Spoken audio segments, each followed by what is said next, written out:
Bright QT. Every student matters. Now with this we are good to start with these circles. Let's learn what a circle is. Circle is a very interesting shape. There's a very interesting fact about circles. It is said that if a person, say anyone, who's blindfolded and is left without any, like he has got nothing to see, and he cannot even touch anything, and we just leave the person on a big desert or say any no man's land, we leave them, what will happen is that they will end up moving in circles. This is a very interesting fact. You somehow, there is no known reason to this, but this is a fact that if a person, he's left blindfolded or he's void from any of the landmarks, they move in circles. You might have listened in some of the movies or something that, oh, the people when they are lost in a jungle, so they talk, oh, we are again at the same point. I think we are moving in circles. So this is very true. This does happen, that if you don't have any point of as a destination, that you don't have any mark, so you end up moving in circles. So here, what is a circle? A circle is a shape consisting of all points in a plane that are at an equal distance from a given point, known as a center. Now, where is the center? Look at the image in front of you, right? So here, if exactly at the point at the middle, I draw this point, this particular point is the center of this circle. Okay, this is the center. And how we can draw the circle? You can use a compass, and using a compass you draw these circles. You put the pointer on the paper, and by rotating the compass, so with the help of this the compass, you put the pointer on the paper, and with the pencil you keep on drawing the circle. Now, what important thing we have in a circle is that it is saying that it consists of all points in a plane that are at an equal distance from the given point. So say center is the given point, and all these little points, if I draw on this particular boundary of the circle, all these points are at an equal distance from the center. If this particular distance is, say, 1 centimeter, then this is also 1 centimeter, this is also 1 centimeter. So everywhere you will see that the distance between the center and the boundary of this circle is same.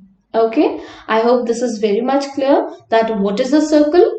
It is a shape consisting of all points in a plane that are at equal distance from a given point. And what is the name for that point? It is called the center. Okay, and now, okay, moving ahead. We know about a circle. Then what is a semicircle?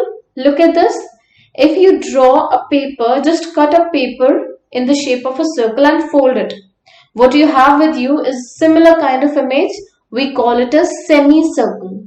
Now, what is important in semicircle is that it is just half of a circle, and it is formed by cutting whole circle along the diameter line. We learn about this term soon. Now, just imagine that you're folding it into exactly half. So, the property of a circle is that it is just half of the circle, half its area, half of the volume. Okay, so this is a circle. I'm sorry, not the volume, because this is a 2D image, so it cannot have a volume. My bad. Moving ahead, let us learn about the parts of the circle. Now, this is something that you are going to learn very carefully, starting with the center that we have just talked about. What is a center? Look at the animation. Now we shall discuss about a closed curve which is not a polygon, that is circle. Rubber bands, cap of a cold drink bottle, 1 rupee coin, top and bottom of a drum are some examples of a circle. Take a 1 rupee coin or a cap of a cold drink bottle and place it on the paper. Using a pencil, draw its outline. The closed figure so obtained is a circle.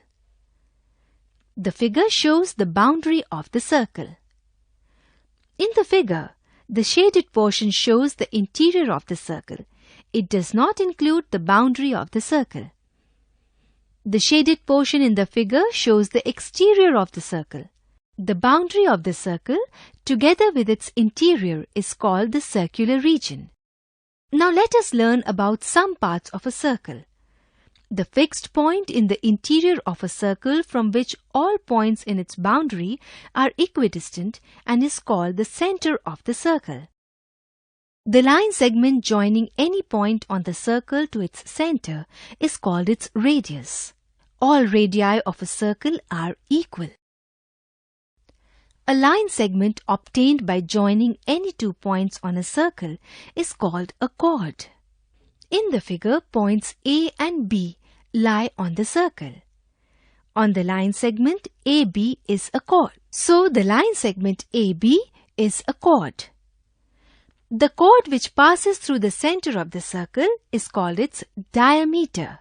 In the figure, A and B are 2 points on the circle. So the line segment AB is a chord. Also, line segment AB passes through the center O. So line segment AB is a diameter of the circle. All the diameters of a circle are equal. In the figure, line segments OA and OB are radii of the circle. So line segment OA is equal to line segment OB. Also, line segment AB is a diameter. So line segment AB is equal to line segments OA plus OB, which is equal to 2OA. So diameter of a circle is twice its radius.